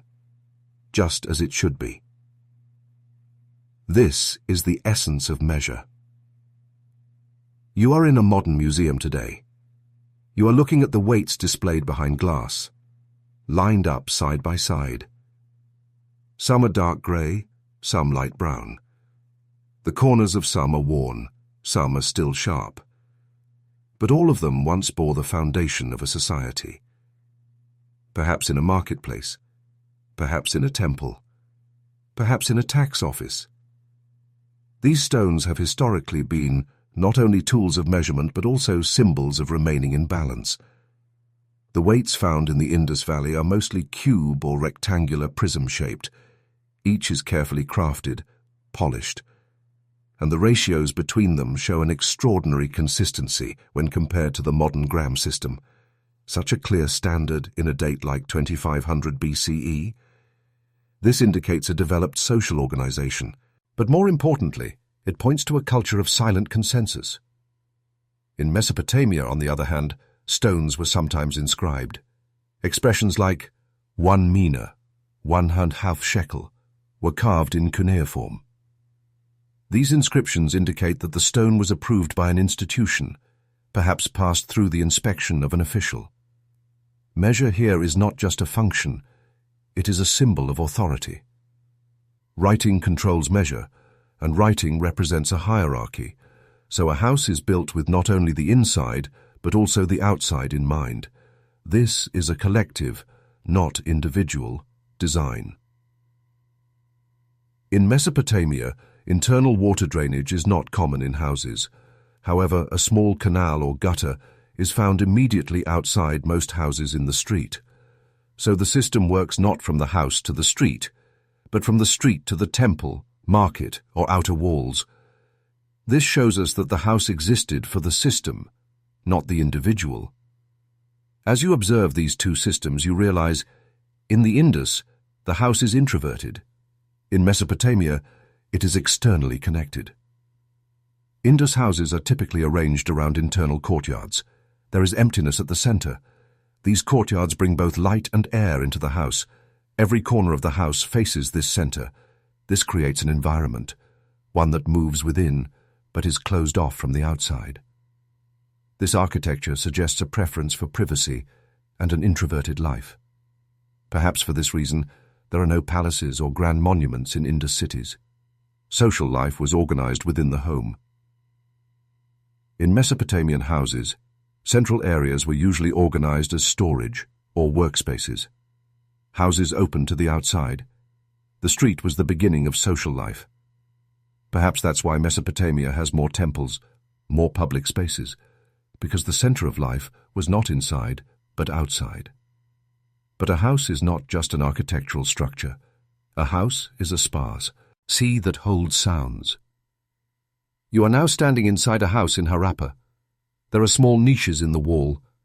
Lamps might have been lit here. The terracotta floor still seems to hold footsteps. There's a say but in both civilizations. There is a common theme: accuracy. Because measure establishes a bond not only between units, but also between people. When you touch these stones, you feel that bond still persists.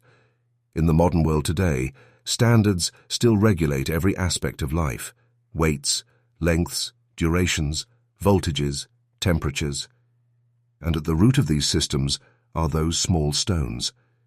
They were the first links in the chain of trust that a society built within itself.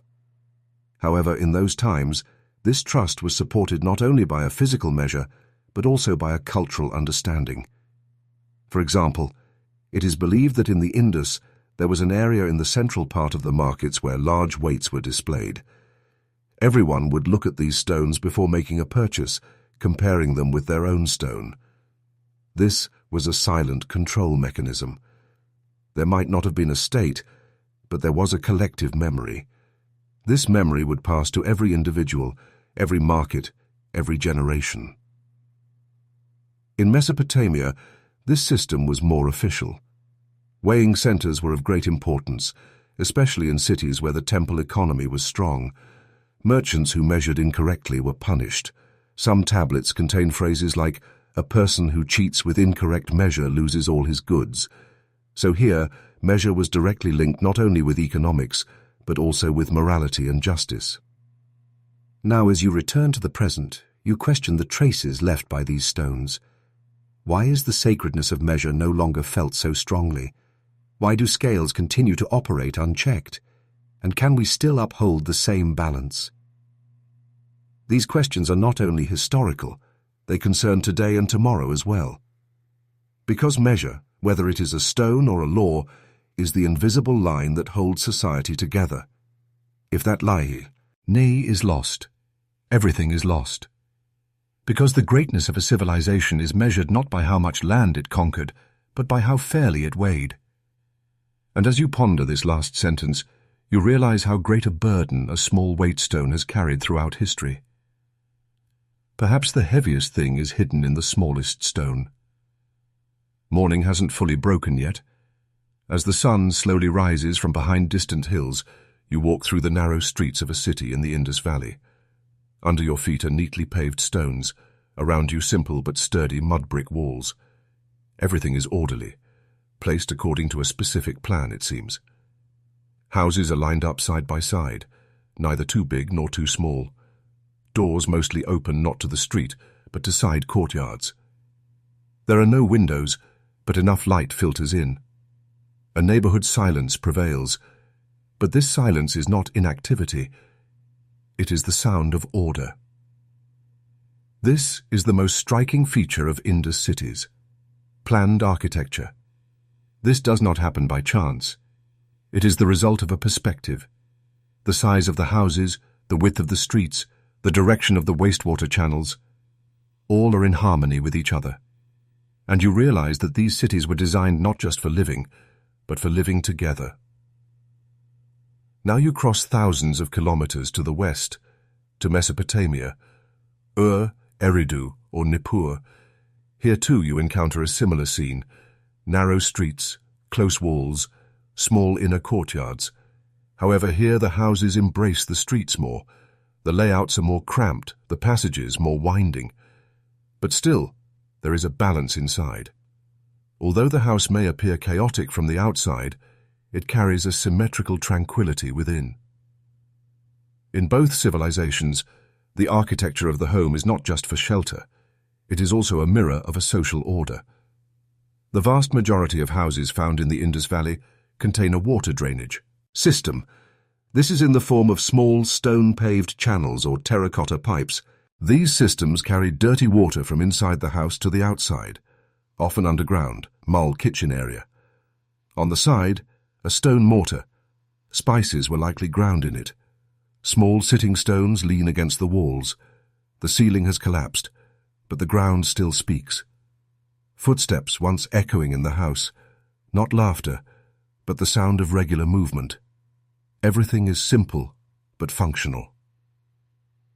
Now you enter a house in Mesopotamia in the same way.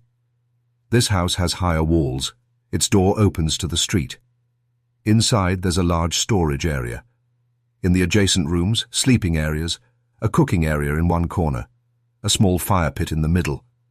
But there are more traces on the walls, carved symbols, perhaps notes. This house is not just a living space. It is also a place where records were kept, perhaps a merchant's house, perhaps a scribe's. And here you realize that the Indus house is a carrier of silent order. The Mesopotamian house, on the other hand, is the stage for a narrative. So how did these differences arise? And more importantly, did these differences eventually come into contact? Some archaeologists observe that certain house plans found in Mesopotamia resemble the courtyard houses in the Indus Valley. Especially in cities along trade routes, such architectural mixtures are seen. This may not be a direct transfer, but it shows that ideas traveled as much as goods. You can imagine this with an example. A merchant arrives in Ur from Lothal. He sees the crowded houses there, he observes the streets, but he misses the layout of his own home, and he decides to build a house there, with a central courtyard, walls that let in light, a small but functional structure. Over time, this house is noticed. Neighbors become curious, and perhaps years later, another person adopts the same plan. This is how architecture spreads, not by copying, but by being noticed. And a house is the portable form of an idea. But one day these ideas fall silent. Indus cities are abandoned. Houses remain buried under the earth. Cities in Mesopotamia are reshaped by wars, and the voices inside the houses cease. But the earth does not forget.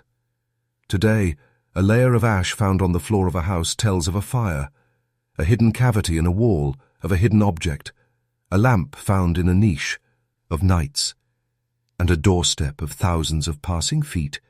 These are silent, but they all speak. And you now ask yourself, When a house loses its walls, what remains? If a society cannot transmit its inner voice to the outside, who hears it? The house you stand in is now empty. Its walls have crumbled, its roof collapsed. Only its foundations remain. But this emptiness is not the absence of the past. It is the silence of the past. Because architecture carries not only the moment it was built, but also the moments it was lived. And you are now listening to this empty house, not with steps, but with your eyes. Not by hearing, but by feeling. The spatial arrangement within a house reflects how a society thought and how it related. That is why the houses of the Indus and Mesopotamian civilizations are not just shelters, but spatial projections of collective thought. In the Indus Valley, a house was largely shaped by the internal rhythm of a family. Courtyards were spaces where children could play, women could work, and men could rest. These spaces were not closed off, but they were kept out of sight. Between neighboring houses there was not a wall, but a silent agreement. Your interior space, your privacy. Windows opening to the street were few. The house turned inwards. This suggests that the community prioritized private space. Perhaps this is why there are no palaces or grand monuments in Indus cities. Social life was organized within the home. In Mesopotamia, the SOC role of the house was broader. A house was not only for the family but also a center for production and storage. Not only was food cooked in the house, but goods were stored, work was done, guests were entertained. The house was a small economic unit. That is why the walls were thicker, the rooms more functional. These structures combined individual existence with social function, and this combination shows that the house was both introverted and extroverted. As you compare these two forms of housing, you understand that architecture is built not only with stone, but also with thought. The large water canals and reservoirs that emerged in the Indus Valley were not just external systems, they were part of the internal architecture. Because every house was positioned to support that system. Structures on the same plane, in the same alignment, facing the same direction. This suggests a central authority in city planning, but also indicates that the populace had adopted this order. Because people continued to live within this structure, they did not resist. It means that this architecture became an extension of life. In Mesopotamia, on the other hand, city planning was more complex. Main roads led to temples, ziggurats, and market areas, but the location of houses was often determined by functionality. This shows individual preference. A merchant wanted to be near the marketplace, a priest near the temple, an artisan near the kiln. This diversity is the reflection of social differentiation in space. That is, the location of the house also determined your status. So, was there any contact between these architectural systems? Some findings suggest that small groups migrating from the Indus Valley to Mesopotamia also implemented their own house structures in new locations. Especially in settlements along trade routes, Indus-type courtyard houses are found. These structures sometimes blended with local architecture and sometimes maintained their original unique form. This shows that a architecture could move not only as stone, but also as the idea carried by stone. As you sit by a stone wall, you notice the traces on the wall, a carved line, a marker stone placed on top of another, a window adjusted according to the sun. These are small details, but they form a whole. Just as a poem is written not only with words, but also with pauses, with silences. Architecture, too, sometimes speaks with what it does not say. Today, archaeologists are trying to decipher these silent narratives. A house plan tells the structure of a society, the size of the rooms, the size of the family, the shape of the courtyard, daily rituals, because architecture puts the invisible into form.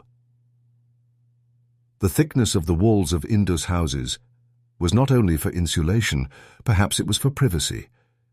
The direction of the doorway was not only according to the wind. Perhaps it was determined by the neighbor. These are unwritten, but lived decisions. In Mesopotamian houses, on the other hand, small shelves, incense burners, or niches sometimes found in rooms suggest that a house had not only a physical but also a spiritual function. Perhaps a prayer was said here every morning. Perhaps a lamp was lit every evening. These small architectural details carry the traces of a lifestyle. And you realize that a house is not just a place where one lives. A house is also a thought-out space. And this thought speaks with the inner voice of society. Today, this legacy still lives on in the modern world. Inner courtyards in apartment buildings, preferences for west-facing windows, balconies that face or don't face the street. These are not just aesthetic decisions, they are silent continuations of ways of life stretching back thousands of years. But now these voices often get lost in the noise. In newly built buildings, no one thinks about orientation. There are no windows following the sun, courtyards protecting privacy have dwindled, and the house has become just a place to stay. So how did we lose this architectural memory? And can we hear the silent voice within the house again? Perhaps the answer lies not in the stones of the past. It is hidden in the walls of today. Throughout history, a home has been not merely a place of shelter, but a ground where a society's values, beliefs, and customs were shaped. And now you walk on this ground. The stones beneath your feet might have once tripped a child's toy thousands of years ago, or witnessed a mother's morning preparations. Perhaps they hosted a merchant's morning prayer. Architectural historians have long known that the homes of the Indus Valley and Mesopotamia carried not only a physical but also a social function. Each home was a world unto itself, but also an extension of that world within a larger system. Thus, a small architectural preference in one house sometimes reflected the entire life philosophy of a civilization. In the Indus Valley, the uniform construction of every house was not just a technical convenience. This order was the result of a common understanding, an egalitarian way of thinking. The similarity of every house was considered an indicator of their being on the same social level. No one should appear significantly larger or richer than another's house. This was an unwritten but living architecture of social equality. In Mesopotamia, the situation was slightly different. There, the size, function, and location of the house were a reflection of social status. Priests' houses were usually near temples, merchants' houses near markets. Villagers and artisans lived closer to the city walls. This distinction was also reflected in the architecture. Multi-roomed, high-ceilinged houses and single-roomed low structures were rarely found in the same neighborhood. This showed that Mesopotamia harbored a more hierarchical social structure. So what happened when these two different understandings of the home came together? Archaeological excavations, particularly along trade routes on the Iranian plateau, revealed hybrid structures where Indus-type introverted planning and Mesopotamian-type multifunctional rooms were combined. In these houses, sometimes a courtyard reflected a silent inner life, while another part of the same structure could be transformed into a small trade shop. This showed that the spatial thinking of the two cultures, rather than excluding each other, organically merged. You might now be standing on the foundations of such a house. Its stones may not be in place, but its orientation is still clear. The wind still passes through the same street, the sun still rises from the same spot, and when you close your eyes, you can imagine the life within that house. A child playing with water in the courtyard, a woman sitting by the inner wall, grinding grain, a man cutting fabric in a small room, a stranger waiting at the outer door to enter. These are not grand events, but they are small scenes that form the backbone of history, silent but enduring. In today's world, however, the home has largely become a consumer object. Architecture is shaped by global aesthetics rather than local needs. Balconies look at advertisements, not the city. Windows open to traffic, not the wind. Interior layouts are determined by real estate value, not personal preferences, and we are slowly losing the architectural language of the past. But perhaps that language is not completely lost. Perhaps you still feel something in the silence when you step into a courtyard. Perhaps a warmth still fills you when you look at the light from a window. Perhaps you still hesitate a little when crossing a small threshold. Because architecture is built not only with stone, but with memory, and that memory is within you. The water flowing in Indus houses, the incense burning in Mesopotamian rooms, might be echoing in the corner of your own home today. Perhaps you are unaware, but that sound is there, and perhaps what we need most right now is this, to hear our homes again. Because the homes of the past were not just places lived in, they were living thoughts. And these thoughts continue to live long after the stones have crumbled. Let us now enter one of the places where silence has been heard best throughout history: temples. As you take that first step, your footfall echoing on the stone floor resonates not only with you, but also with those who have walked these paths for thousands of years. Every step is as silent as a prayer, as heavy as a decision. Although most are now ruined or buried in silence, the temples in Mesopotamia and the Indus Valley were once the heartbeat of a city. But these temples were somewhat different from the magnificent places of worship that come to your mind. The function of these structures was not limited to religious ceremonies. They were also at the center of social, economic, and political structures. In the silence of a temple, in fact, the entire order of a society was hidden. You now enter the heart of Mesopotamia, into one of the narrow streets of Uruk or Nippur. The heat in the air is oppressive, but the stone walls offer some coolness. As you approach the temple, the sound of the crowd diminishes. People here are more cautious, slower, more measured, because reaching the foot of the ziggurat requires not only a physical journey, but also a spiritual preparation. In Mesopotamia, temples were often built on high platforms. This meant being closer to the gods. Each level was like a step towards the sky. The topmost level was a sacred area that only priests could ascend. Ceremonies, prophecies, astrological calculations were performed there.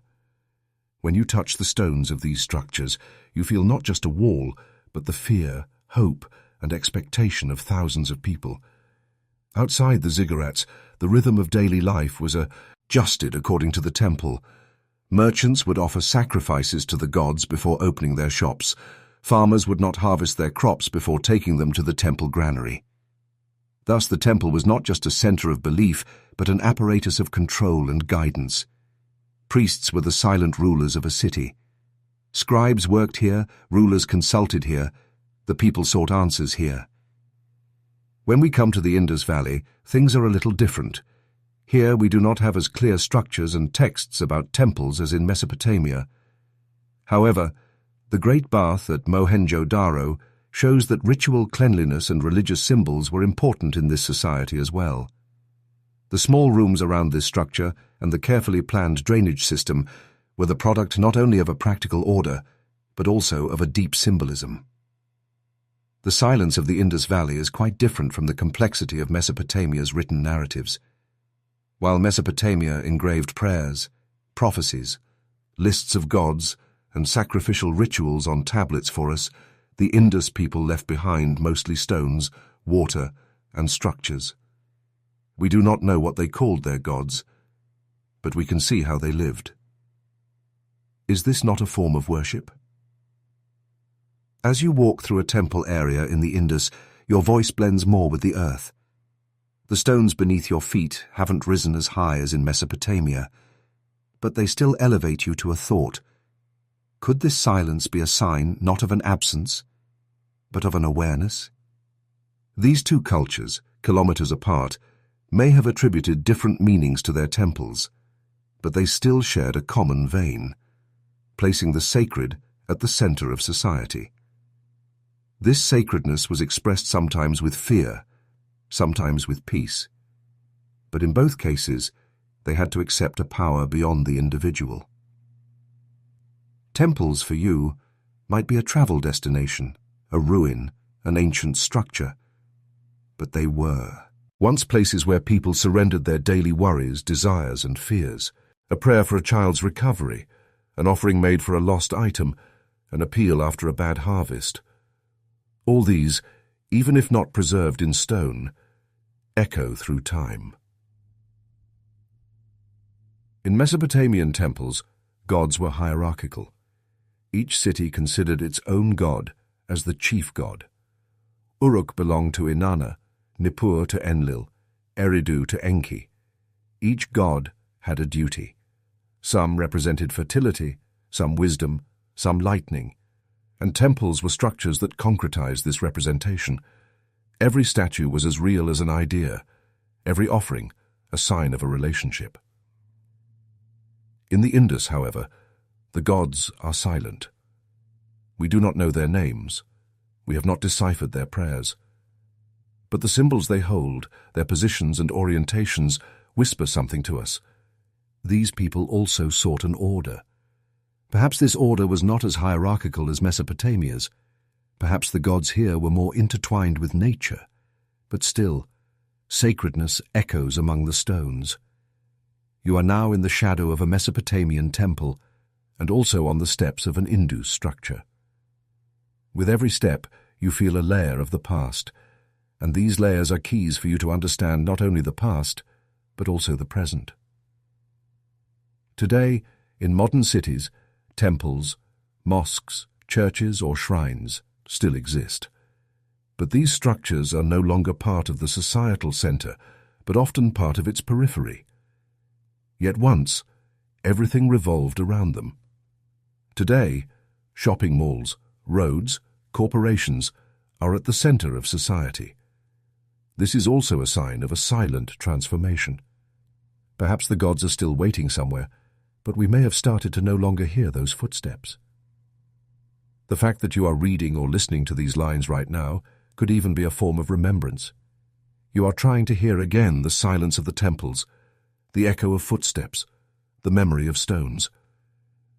And it is at this point that a question arises. Could it be that when we forget silence, the sacred might also forget us? As you listen to the silence, you unconsciously shift to another time. The stones of the temples now draw you beyond their walls into the ceremonies themselves. This time, you are not just a visitor. You are in the footsteps of someone who lived there. Perhaps you are a scribe in Uruk, working among the priests, or someone who washes the stones of the bath in Mohenjo-Daro every morning.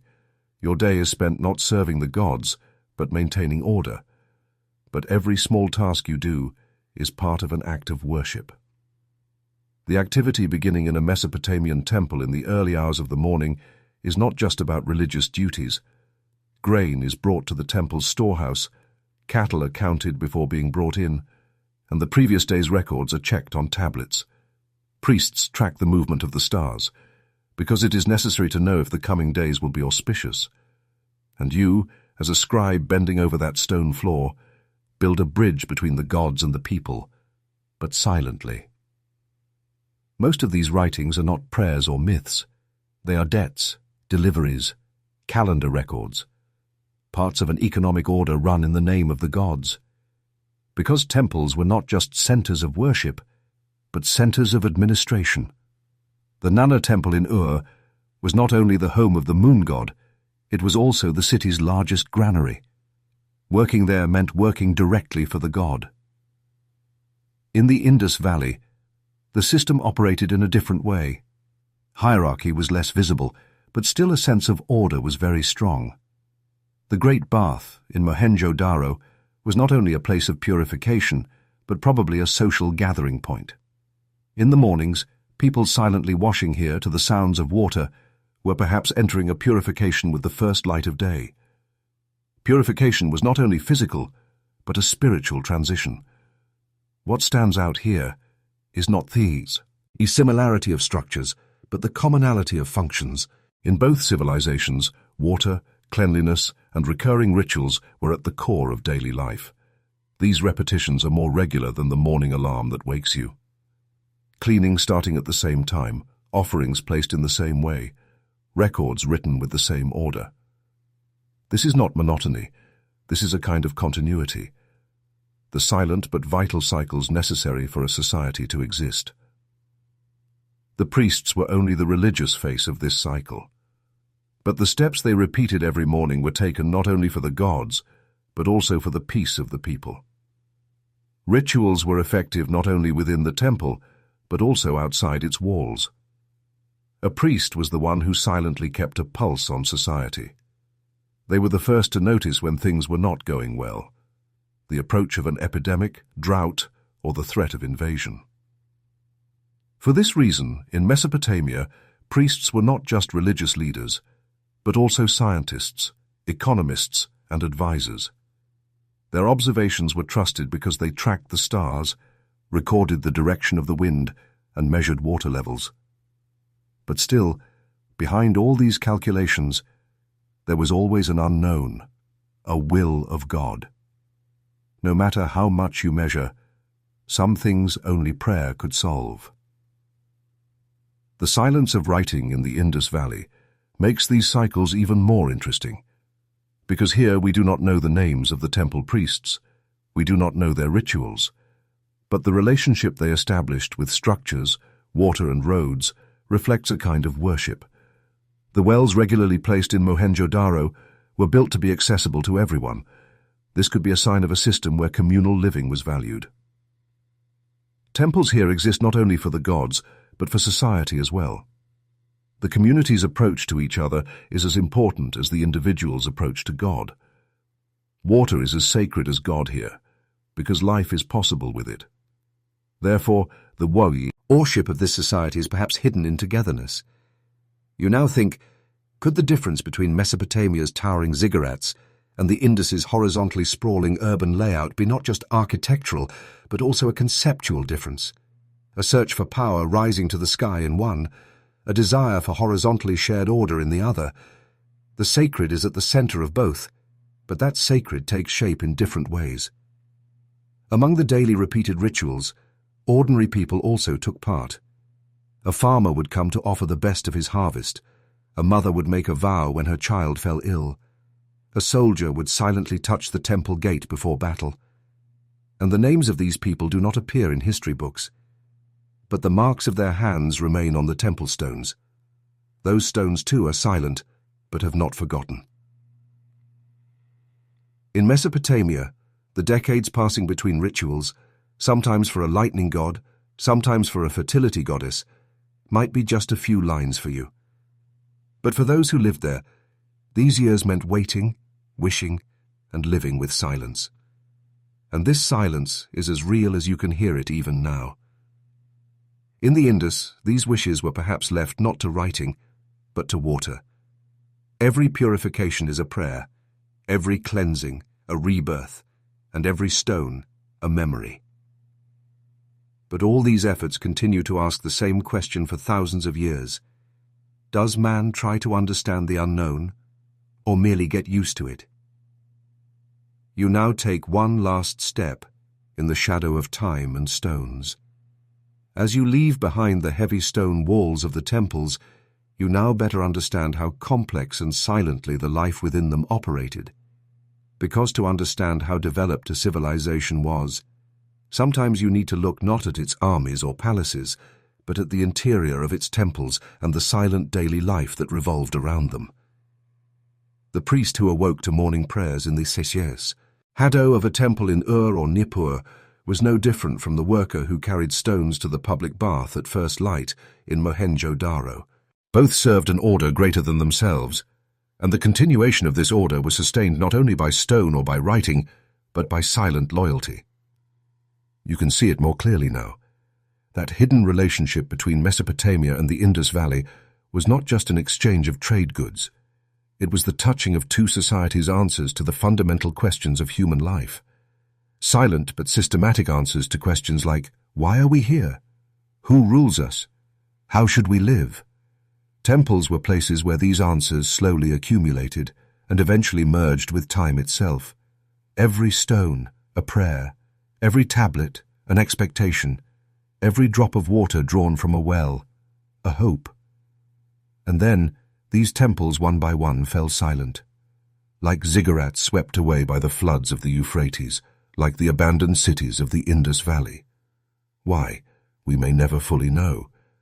Was it climate change? An epidemic? or just the usual flow of time. But what remains still speaks to us.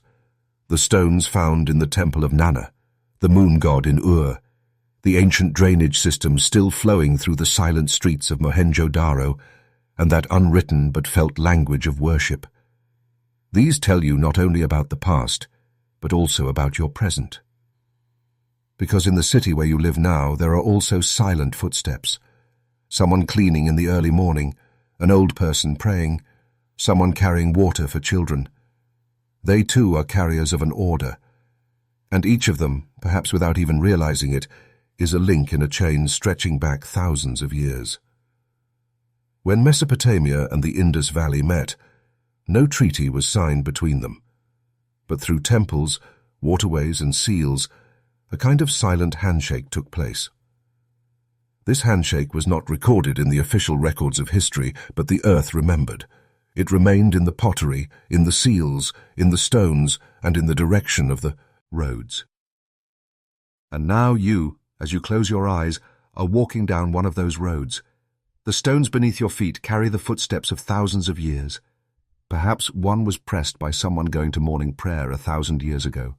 Perhaps another by an Indus merchant who had come from a distant port. At the end of this story, there are no heroes. There are only ordinary people, and their silent but resolute footsteps. Now, close your eyes a little tighter. Feel the coolness of those stone walls on your back. And remember, sometimes history lives in the most forgotten places, and the most silent temples leave the longest echoes. Good night, and greetings to those who walked silently through history.